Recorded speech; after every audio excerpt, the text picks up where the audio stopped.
तो आज हम रिवीजन करने वाले हैं biotechnology and it's applications, chapter number 10। इससे पहले हमने 9 चैप्टर्स कंप्लीट करा दिए हैं क्लास 12 की एनसीईआरटी के सिंप्लीफाइड एनसीईआरटी से, जो कि हिंदी और इंग्लिश में लिखी हुई है। स्पेशली उन बच्चों के लिए ये बुक बहुत ज़्यादा हेल्पफुल है जिन लोगों ने हिंदी मीडियम से पढ़ाई की है या जिन लोगों को इंग्लिश की एनसीईआरटी समझ में नहीं आती है। तो जो लोग भी मुझे पहली बार देख रहे हैं, इस वीडियो को पढ़ने के बाद प्लेलिस्ट में जाओ और बाकी सारे लेक्चर्स अच्छे से कंप्लीट करो। चलो आज हम स्टार्ट करते हैं बायोटेक्नोलॉजी एंड इट्स एप्लीकेशन। और एक ज़रूरी बात यह है कि मैं उम्मीद करता हूँ तुमसे कि तुम ये चैप्टर ऑलरेडी पहले अच्छे से पढ़ चुके हो और तुम यहाँ सिर्फ रिवीजन के लिए आए हो, क्योंकि हम सिर्फ 20 से 25 मिनट के अंदर इस चैप्टर को कंप्लीट करेंगे। तो चलो स्टार्ट करते हैं।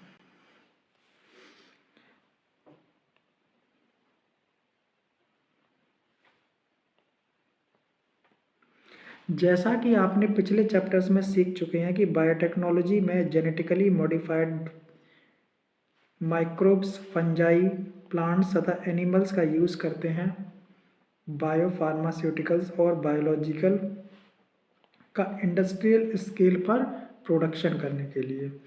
बायोटेक्नोलॉजी एप्लीकेशन इससे थेराप्यूटिक्स, डायग्नोस्टिक्स, एग्रीकल्चर में genetically modified crops, biotechnology, processed food, bio remediation, waste water treatment और एनर्जी प्रोडक्शन शामिल हैं।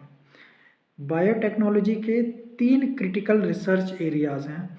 नंबर 1, इम्प्रूव्ड ऑर्गेनिज्म जैसे माइक्रोब्स या प्योर एंजाइम्स के रूप में बेस्ट कैटलिस्ट का निर्माण करना। ठीक है, कैटलिस्ट के कार्य हेतु इंजीनियरिंग द्वारा ऑप्टिमल कंडीशंस का निर्माण करना। डाउन स्ट्रीम प्रोसेसिंग टेक्नोलॉजीज़ का प्रोटीन या ऑर्गेनिक कंपाउंड को प्यूरिफाई करने में यूज़ करना। अब हम जानेंगे कि मनुष्य बायोटेक्नोलॉजी का यूज स्पेशली फूड प्रोडक्शन और हेल्थ के क्षेत्र में ह्यूमन की लाइफ की क्वालिटी को सुधारने में किस प्रकार करता है। इस चैप्टर में हम पढ़ने वाले हैं बायोटेक्नोलॉजिकल एप्लीकेशंस इन एग्रीकल्चर। तो चलो, फूड प्रोडक्शन को इंक्रीज करने के लिए हम 3 ऑप्शंस के बारे में सोच सकते हैं। नंबर 1 है agrochemical based agriculture, organic agriculture और genetically engineered crop based agriculture. Green revolution से फूड सप्लाई में 3 गुना 3 टाइम्स है ना 3 टाइम्स एक्स्ट्रा सफलता मिली है। 3 टाइम्स वृद्धि में सफलता मिलने के पश्चात भी ह्यूमन की पॉपुलेशन इतनी ज़्यादा है कि लोग अभी भी भुखमरी से मर रहे हैं, उनका पेट भरना संभव नहीं है।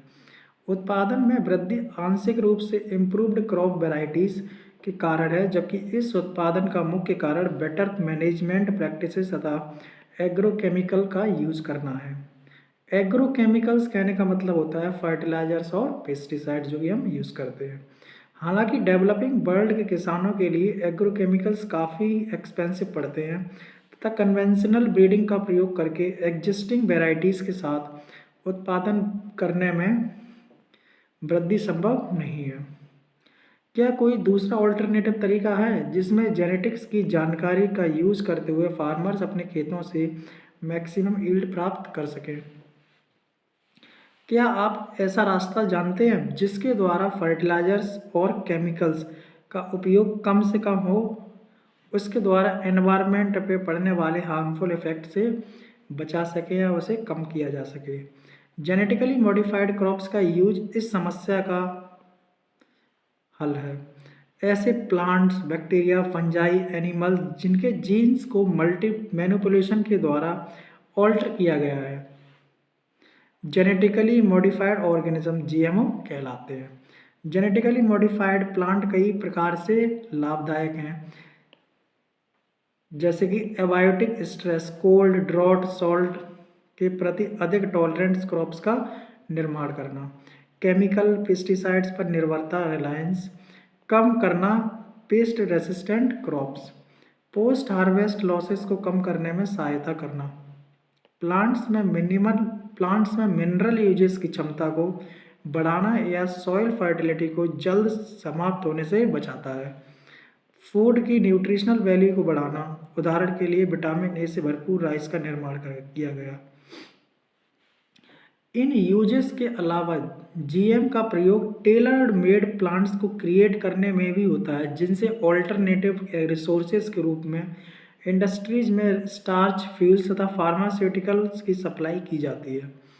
एग्रीकल्चर की बायोटेक्नोलॉजी के एप्लीकेशंस में आप डिटेल में स्टडी करेंगे वह पेस्ट रेसिस्टेंट प्लांट्स का निर्माण है, जिसमें यूज करने वाले पेस्टिसाइड्स की मात्रा कम हो सकती है।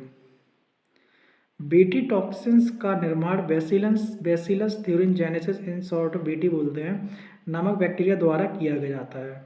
BT toxin gene bacterial gene की क्लोनिंग से बनाया जाता है तथा यह जीन पौधों में एक्सप्रेस होकर उन्हें इंसेक्टिसाइड उपयोग किए बिना इंसेक्ट के प्रति रेसिस्टेंट बनता है। इस प्रकार बायोपेस्टिसाइड का निर्माण किया जाता है।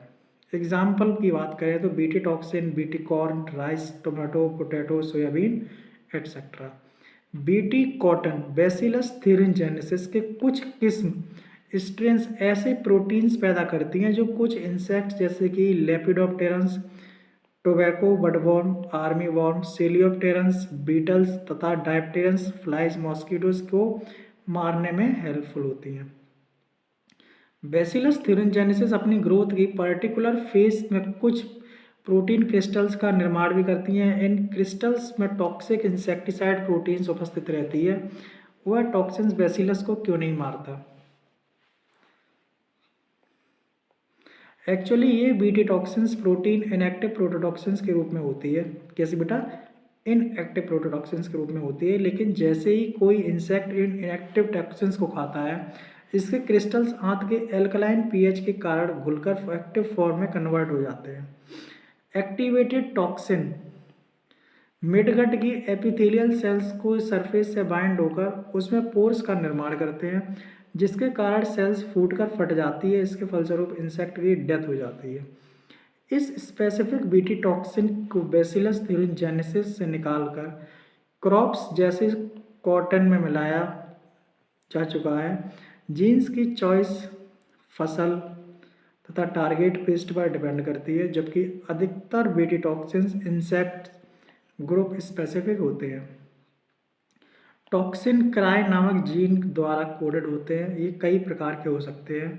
फॉर एग्जांपल, जो प्रोटीन जीन क्राई 1AC और क्राई 2AB द्वारा कोडेड होती है, वे कॉटन बॉलवॉर्म्स को कंट्रोल करती है। क्राई 1AB कॉर्न बोरर को कंट्रोल करता है। ये इसका फिगर दिया गया है। Paste resistant plants. बहुत सारे नेमाटोड्स मानव सहित एनिमल्स तथा प्लांट्स की वैरायटीज में पैरासिटिक होते हैं। एक नेमाटोड्स का है जिसका नाम है मेलोडिगाइन इनकॉग्निटा। ये क्या करता है कि प्लांट्स के रूट को इन्फेक्ट कर उसकी पैदावार को काफ़ी कम कर देता है। उपरोक्त इन्फेस्टेशन संक्रमण की रोकथाम के लिए एक नोवल स्ट्रेटजी को अडेप्ट किया गया, जो कि आरएनए इंटरफेरेंस की प्रोसेस पर बेस्ड है। आरएनए इंटरफेरेंस सभी यूकैरियोटिक ऑर्गेनिजम्स में सेलुलर डिफेंस का मेथड है। इस मेथड में स्पेसिफिक एमआरएनए की साइलेंसिंग शामिल होती है, जिसमें एक complementary double stranded RNA molecule उस एमआरएनए के साथ बांड होकर ट्रांसलेशन को रोक देता है। ठीक है, दोबारा सुनो। इस मेथड में स्पेसिफिक आरएनए की साइलेंसिंग शामिल होती है, जिसमें एक complementary double stranded RNA molecule उस एमआरएनए के साथ बाइंड होकर ट्रांसलेशन को रोक देता है। इस कॉम्प्लीमेंट्री आरएनए का सोर्स इन्फेक्शन वाले वायरस में पाए जाने वाले आरएनए जीनोम्स या मोबाइल जेनेटिक एलिमेंट ट्रांसपोजन्स के रेप्लिकेशन के बाद बनने वाले इंटरमीडिएट आरएनए है। एग्रोबैक्टीरियम ट्यूबिफेसियंस बैक्टीरिया का यूज़ करके नेमाटोड स्पेसिफिक जीन्स को होस्ट प्लांट में इंट्रोड्यूस किया जा चुका है। अब देखो यहाँ से खुरापात स्टार्ट हुई। क्या? दोबारा सुनो। एग्रोबैक्टीरियम बैक्टीरिया का यूज करके नेमाटोड स्पेसिफिक जीन्स को होस्ट प्लांट्स में इंट्रोड्यूस किया जा चुका है। डीएनए को इस प्रकार इंट्रोड्यूस किया जाता है कि वो होस्ट सेल्स की सेंस और एंटीसेंस आरएनए का निर्माण करता है। ये दोनों आरएनए एक दूसरे के कॉम्प्लीमेंट्री होते हैं, जो डबल स्ट्रैंडेड आरएनए का निर्माण करते हैं, जिसमें आरएनए इंटरफेरेंस शुरू हो जाता है और इसलिए नेमाटोड के स्पेसिफिक एमआरएनए साइलेंस हो जाते हैं। ठीक है, इसके परिणाम स्वरूप क्या होगा, पैरासिटिक ट्रांसजेनिक होस्ट में स्पेसिफिक इंटरफेयरिंग आरएनए के एक्सप्रेशन के कारण सर्वाइव नहीं कर सकता है। इस प्रकार ट्रांसजेनिक पैरासाइट्स से अपनी सुरक्षा करता है। ये दोनों इसके फिगर हैं। फिगर ए क्या कह रहा है, roots of typical control plants. B क्या कह रहा है, transgenic plants roots 5 days after deliberate infection of nematode but protected through novel mechanism. ठीक है, अब बायोटेक्नोलॉजी के एप्लीकेशन पढ़ेंगे, वो कैसा पढ़ेंगे बेटा, मेडिसिन में पढ़ेंगे। तो सुनो, रिकॉम्बिनेंट डीएनए टेक्नोलॉजी प्रोसेस ने हेल्थ केयर के क्षेत्र में अत्यधिक प्रभाव डाला है, क्योंकि इसके द्वारा उत्पन्न सेफ तथा अधिक प्रभावी थेराप्यूटिक ड्रग, थेराप्यूटिक का मतलब होता है कोई ड्रग है वो तुम्हारे बॉडी में जो इफेक्ट शो करता है उसे थेराप्यूटिक बोलते हैं। ठीक है, अधिक मात्रा में संभव है। ऐसा पाया गया है कि रिकॉम्बिनेंट थेराप्यूटिक के माध्यम से ऐसे अनवांटेड इम्यूनोलॉजिकल रिस्पॉन्स पैदा नहीं होते जैसे कि उसी प्रोडक्ट्स को नॉन ह्यूमन सोर्स को आइसोलेट करने पर सामान्यतः पाए जाते हैं।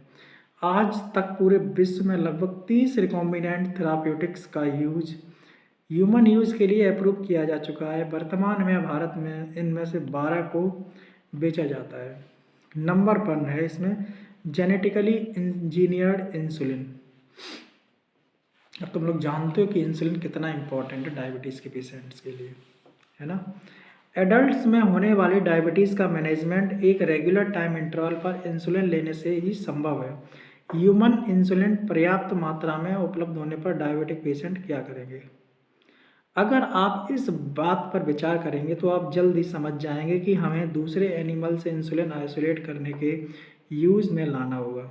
क्या दूसरे एनिमल से आइसोलेटेड इंसुलिन, बहुत ध्यान से सुनना भी है, मनुष्य की बॉडी में इफेक्टिव है तथा उसका ह्यूमन बॉडी के इम्यून रिस्पॉन्स पर कोई बुरा प्रभाव तो नहीं पड़ता। आप कल्पना करें, अगर कोई जीवाणु ह्यूमन इंसुलिन बना सकता है तो निश्चय ही सारी प्रोसेस सिंपल हो जाएगी। आप आसानी से बैक्टीरिया को लार्जर क्वांटिटीज़ में ग्रो करा के अपनी आवश्यकता के अनुसार इंसुलिन बना सकते हैं। सोचो, क्या इंसुलिन डायबिटिक लोगों को ओरली दिया जाता है या नहीं? तो नहीं। क्यों नहीं दिया जाता? क्योंकि यह एक प्रोटीन हार्मोन है। इंसुलिन क्या है बेटा? प्रोटीन हार्मोन है। अतः गट के प्रोटीन डाइजेस्टिव एंजाइम से डाइजेस्ट कर देंगे। ठीक है, क्योंकि गट में कौन सा एंजाइम होता है डाइजेस्टिव सिस्टम में? प्रोटीएज होता है, उसे तोड़ देगा, है ना। तो कोई मतलब ही नहीं रहेगा इसका प्रोटीन का, इसलिए डायरेक्टली इसे इंट्रावीनस देते हैं।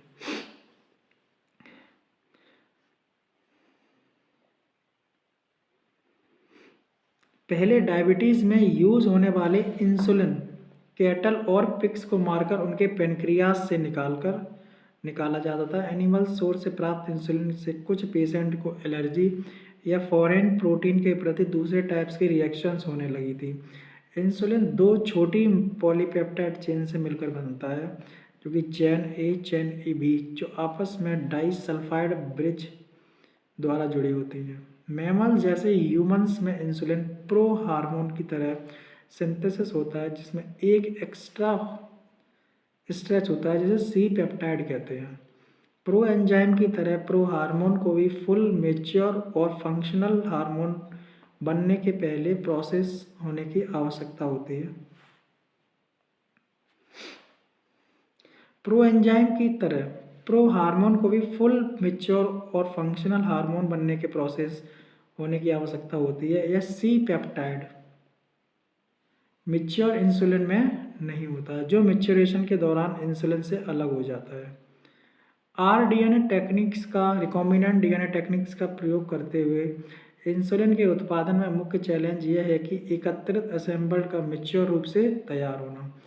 1983 में एक अमेरिकन कंपनी लिली ने ह्यूमन इंसुलिन की चेन ए एंड बी के अनुरूप करस्पॉन्डिंग 2 डीएनए सीक्वेंस तैयार किए, जिन्हें ई कोलाई के प्लाज्मिड में प्रवेश कराकर इंसुलिन चेन को प्रोड्यूस किया। अलग अलग प्रोड्यूस होने वाली चेन ए और बी को निकालकर बाद में डाइसल्फाइड बॉन्ड द्वारा आपस में जोड़कर ह्यूमन इंसुलिन का बना ली, ह्यूमन इंसुलिन जीन थेरेपी। यदि एक पर्सन हेरिडिटरी डिसीज के साथ पैदा हुआ है तो क्या इस डिजीज को ठीक करने वाली कोई थेरेपी हो सकती है? इसको ठीक करने के लिए एक प्रयास जीन थेरेपी है। जीन थेरेपी में उन मेथड्स का सहयोग लेते हैं जिसके द्वारा किसी चाइल्ड या एम्ब्रियो में डायग्नोस हो चुके जीन डिफेक्ट को ठीक किया जा सके। यहाँ उस डिफेक्ट को ट्रीट करने के लिए उस पर्सन की सेल्स तथा टिश्यूज़ को जीन्स में इंसर्ट कर देते हैं। जीन डिफेक्ट्स वाली सेल्स के ट्रीटमेंट के लिए नॉर्मल जीन को इंडिविजुअल या एम्ब्रियो में डिलीवर करते हैं जो नॉन फंक्शनल जीन की क्षतिपूर्ति कर उसके कार्यों को संपन्न करते हैं। पहली जीन थेरेपी 1990 में एडिनोसाइन डीएमिनेज की डेफिशिएंसी से अफेक्टेड 4 साल की बच्ची को दी गई थी। ठीक है, ये एंजाइम इम्यून सिस्टम के फंक्शन के लिए क्रूशियल होता है। ये डिसऑर्डर एडिनोसाइन डीएमिनेज के जीन के डिलीशन के कारण होता है। कुछ बच्चों में ईडीए डेफिशिएंसी का उपचार बोन मैरो के ट्रांसप्लांटेशन से होता है। अन्य में एंजाइम्स रिप्लेसमेंट थेरेपी के द्वारा भी इलाज किया जा सकता है जिसमें पेशेंट्स को फंक्शनल ईडीए इंजेक्शन द्वारा दिया जाता है। लेकिन इन दोनों ही अप्रोचेस में समस्या यह है कि कंप्लीटली क्यूरेटिव नहीं है। जीन थेरेपी के पहले स्टेप्स के रूप में पेशेंट के ब्लड से लिम्फोसाइट्स निकालकर शरीर के बाहर कल्चर में ग्रो किया जाता है। ठीक है, शरीर के बाहर कल्चर में ग्रो करते हैं।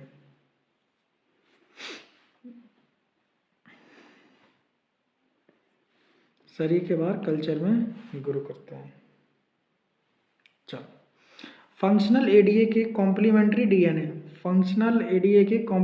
डीएनए रेट्रोवायरल वेक्टर का यूज करके को इन लिम्फोसाइट्स में प्रवेश कराकर अंत में पेशेंट के शरीर में वापस भेज दिया जाता है।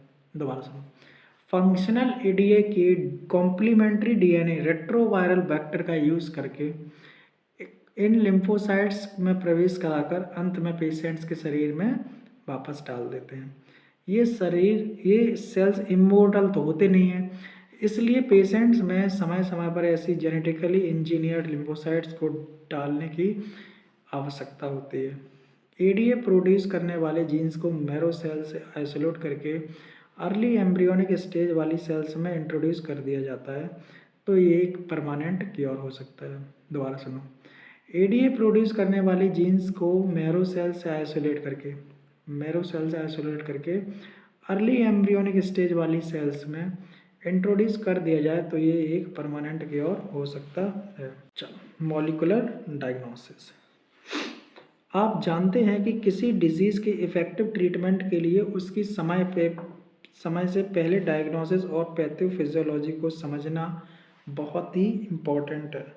डायग्नोसिस के लिए कन्वेंशनल मेथड्स का यूज जैसे कि सीरम या यूरिन आदि की एनालिसिस समय में डिटेक्ट हो पाना पॉसिबल ही नहीं है। Recombinant DNA technology, polymerase chain reaction PCR और एंजाइम लिंक्ड इम्यूनोसॉर्बेंट ऐसे एलिजा जैसी कुछ टेक्निक्स अर्ली डायग्नोसिस के पर्पज में ही हेल्पफुल होती है। सामान्यतः बात करें तो बैक्टीरिया, वायरस एक्सेट्रा जैसे पैथोजेंस की प्रेजेंस का केवल तभी पता चलता है जब पैथोजन डिजीज़ के सिम्टम्स दिखने लगे बॉडी में, लेकिन उस समय तक बॉडी में पैथोजन का कंसंट्रेशन पहले से बहुत अधिक हो चुका होता है।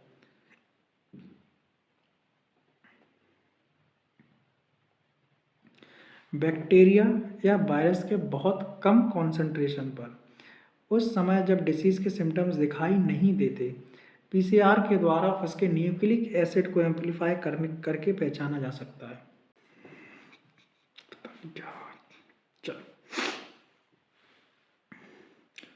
क्या आप बता सकते हैं कि पीसीआर द्वारा डीएनए के बहुत कम अमाउंट की पहचान कैसे की जाती है?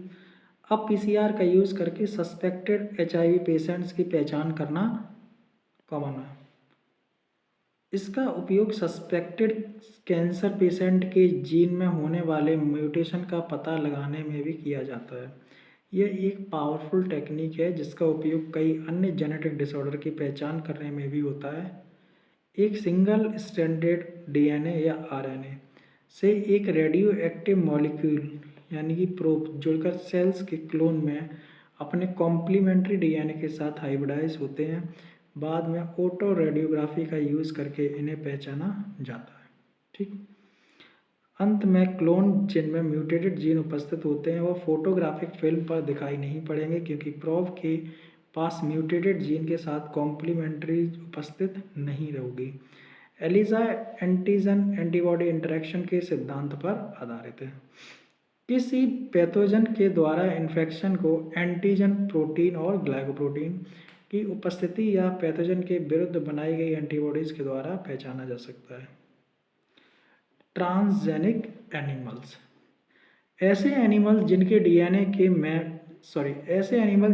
डीएनए में मैनिपुलेशन के द्वारा एक एक्स्ट्रा जीन लगा होता है जो एक्सप्रेस भी करता है उसे क्या बोलते हैं? ट्रांसजेनिक एनिमल बोलते हैं। ट्रांसजेनिक की अगर बात करें तो इसमें रैट्स, रैबिट्स, पिग्स, सीप्स, काउस तथा फिश को प्रोड्यूस किया जा चुका है, जबकि उपस्थित सभी ट्रांसजेनिक एनिमल्स में 95% से अधिक माइस हैं। माइस सबसे ज़्यादा है।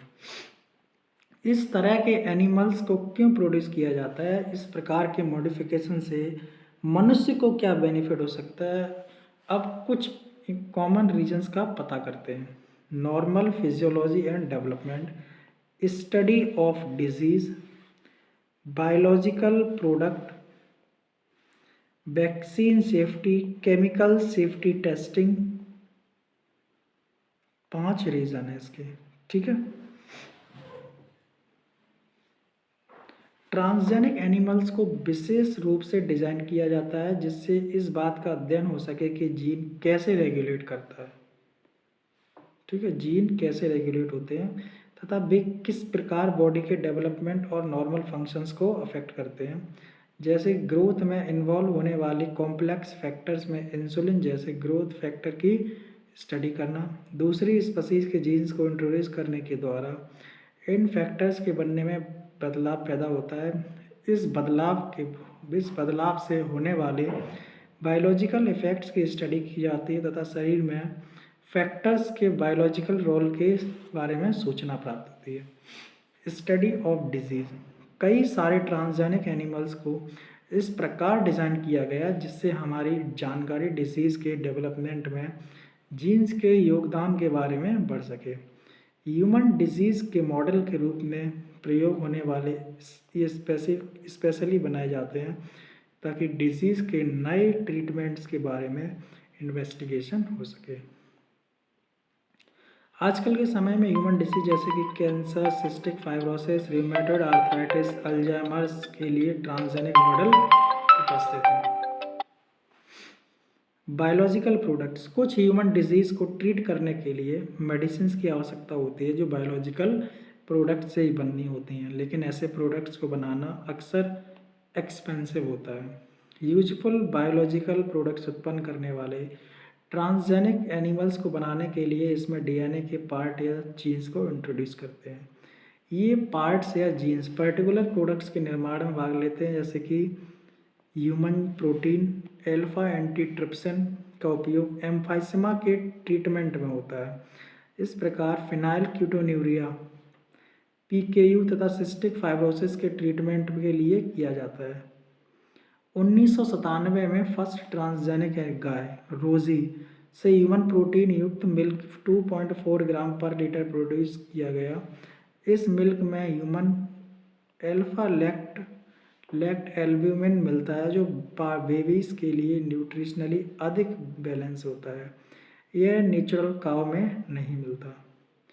वैक्सीन सेफ्टी, मनुष्य का प्रयोग करने से पहले वैक्सीन की सेफ्टी टेस्टिंग के ट्रांसजेनिक माइस को डेवलप किया गया है। पोलियो वैक्सीन की सेफ्टी के लिए ट्रांसजेनिक माइस का प्रयोग किया जा चुका है। यदि ये सक्सेसफुल तथा रिलायबल पाए जाते हैं तो वैक्सीन के पैचेस की सेफ्टी को टेस्ट करने के लिए मंकीज़ के स्थान पर ट्रांसजेनिक माइस का यूज़ हो सकता है, यूज़ किया जाएगा। ठीक है। Chemical test safety testing, chemical safety testing, ये टॉक्सिसिटी सेफ्टी टेस्टिंग कहलाता है। ये वही मेथड है जो ड्रग्स की टॉक्सिसिटी की टेस्टिंग के लिए यूज किया जाता है। ट्रांसजेनिक एनिमल्स में कुछ ऐसे जीन पाए जाते हैं जो इन्हें टॉक्सिक सब्सटेंस के प्रति सेंसिटिव बना देते हैं, जबकि नॉन ट्रांसजेनिक एनिमल्स में ऐसा नहीं होता।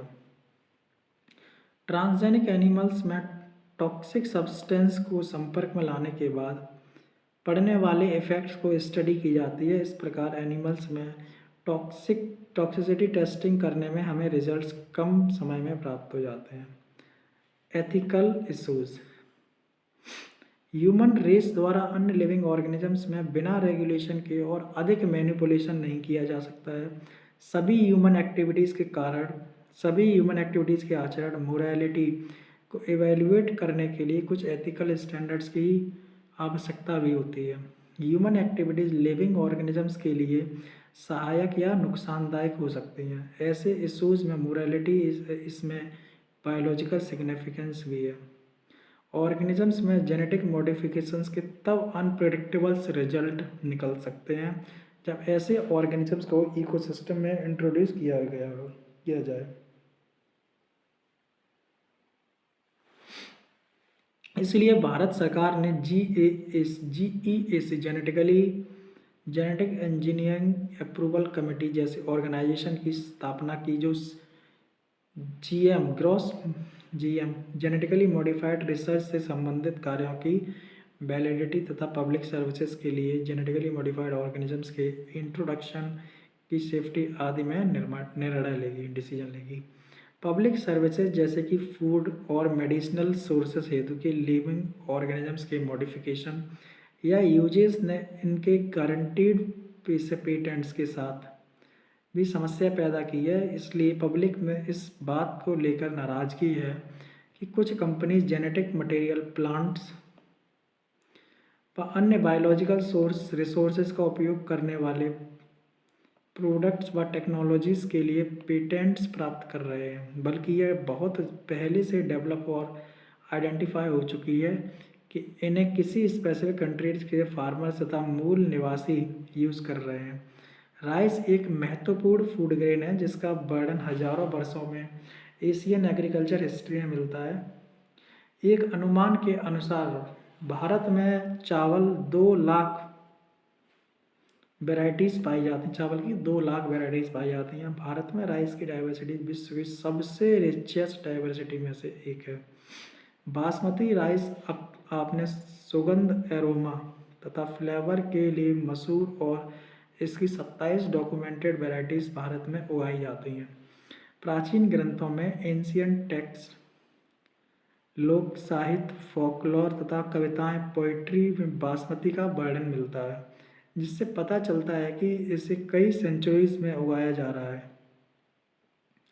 1997 में एक अमेरिकन कंपनी ने बासमती राइस पर US पेटेंट तथा ट्रेडमार्क ऑफिस द्वारा पेटेंट अधिकार प्राप्त कर लिया था।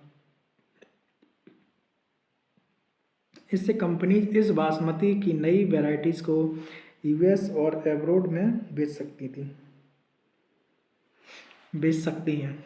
बासमती की यह नई वैरायटीज़ वास्तव में इंडियन फार्मर्स की वैरायटीज़ से विकसित की गई थी। इंडियन बासमती को सेमी ड्वार्फ वैरायटीज़ के साथ क्रॉस बनाकर एक नई इन्वेंशन, खोज या नोवेल्टी का क्लेम किया गया था। पेटेंट के लागू होने के बाद इसके तहत अन्य लोगों द्वारा बासमती राइस को बेचना प्रतिबंधित हो सकता था। इंडियन ट्रेडिशनल हर्बल मेडिसिन जैसे कि टर्मरिक, नीम पर आधारित ऐसे अनेक यूजेस, प्रोडक्ट्स और प्रोसेस को भी पेटेंट कराने की अनेक कोशिश की गई है। अगर हम जागरूक नहीं होंगे और इन पेटेंट एप्लीकेशंस का तुरंत विरोध नहीं करेंगे तो दूसरी कंट्रीज या इंडिविजुअल्स हमारी रिच लीगेसी यानी कि धनी विरासत का लाभ उठाएंगे तथा हम उसके लिए कुछ भी करने के लायक नहीं रहेंगे। मल्टीनेशनल कंपनीज तथा दूसरे ऑर्गेनाइजेशन किसी दूसरी कंट्री या उससे संबंधित लोगों से बिना प्रॉपर ऑथराइजेशन तथा कंपेंसेटरी पेमेंट के बिना बायो रिसोर्सेज का यूज़ करना पायरेसी कहलाता है। बहुत सारे इंडस्ट्रियलाइज्ड नेशंस आर्थिक रूप से काफ़ी रिच हैं, लेकिन इनमें बायोडाइवर्सिटी और ट्रेडिशनल नॉलेज की कमी है। इसके विपरीत डेवलपिंग और under developed world bio resources से संबंधित ट्रेडिशनल नॉलेज तथा बायोडाइवर्सिटी में रिच है। बायो रिसोर्सेज से संबंधित ट्रेडिशनल नॉलेज को मॉडर्न एप्लीकेशन के डेवलपमेंट में एक्सप्लॉइट किया जा सकता है तथा इसके कॉमर्शियलाइजेशन के दौरान प्रयोग होने वाले समय, शक्ति और खर्चे को बचाया जा सकता है। डेवलप्ड और डेवलपिंग दोनों के बीच इनजस्टिस, इनएडिक्वेट कंपनसेशन तथा बेनिफिट शेयरिंग की प्रतिभावना विकसित हो रही है। इसलिए कुछ नेशन अपने बायो रिसोर्सेज तथा ट्रेडिशनल नॉलेज के अनऑथराइज्ड एक्सप्लॉयटेशन को रोकने के लिए कानून बना रहे हैं। इंडियन पार्लियामेंट ने हाल ही में एक इंडियन पेटेंट बिल में दूसरा संशोधन पारित किया जिस ऐसे मुद्दों को कंसीडर करेगा जिसमें कि पेटेंट टर्म्स, इमरजेंसी प्रोविजन तथा रिसर्च एवं डेवलपमेंट इनिशिएटिव शामिल हैं। तो बेटा हमने बायोटेक्नोलॉजी का सेकंड चैप्टर भी कंप्लीट कर लिया है। अब नेक्स्ट जो यूनिट स्टार्ट करेंगे वो करेंगे इकोलॉजी की। ठीक है।